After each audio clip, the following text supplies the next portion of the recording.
சிவபெருமான் போய் கை நீட்டினான். பசிக்குதுப்பான்னா அவன் அப்படி ஏற இறங்க பார்த்தான். பாதிய கொடுத்துருக்கலாம்ல, முழு உணவையும் கொடுத்து சாப்பிடுன்னா இறைவன் ஆடி போயிட்டான்.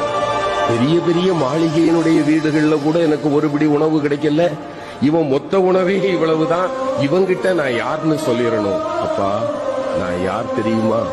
அந்த ஏழை சொன்னான். ரொம்ப தேவையா? பசிய பத்தியும் எனக்கு தையா தெரியும்.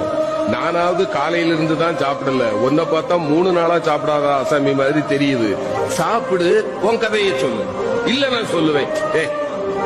உனக்கும் போக்கிடம் கிடையாது. யார பார்த்து? சிவபெருமான பார்த்து. உனக்கும் போக்கிடம் கிடையாது, எனக்கும் போக்கிடம் கிடையாது. இங்கதானே இருக்க போறோம், சாப்பிட்டுக்கிட்டு சொல்லுப்பா. இல்லையா, நான் சொல்லியே ஆகணும். அந்த ஏழை சிரித்து கொண்டே சொன்னான். என்ன பெருசா சொல்லிட போற? நீ யார்? அவ்வளவுதானே. நான் சொல்லவா? நீ பரம்பொருள். இங்கு கோயில் கொண்டிருக்கக்கூடிய காசி விஸ்வநாதன் நீ.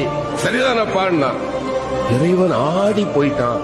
ஞானிகளாலும் கண்டுகொள்ள முடியாத என்னை மகனே நீ எப்படிப்பா கண்டுகொண்டாயின்னா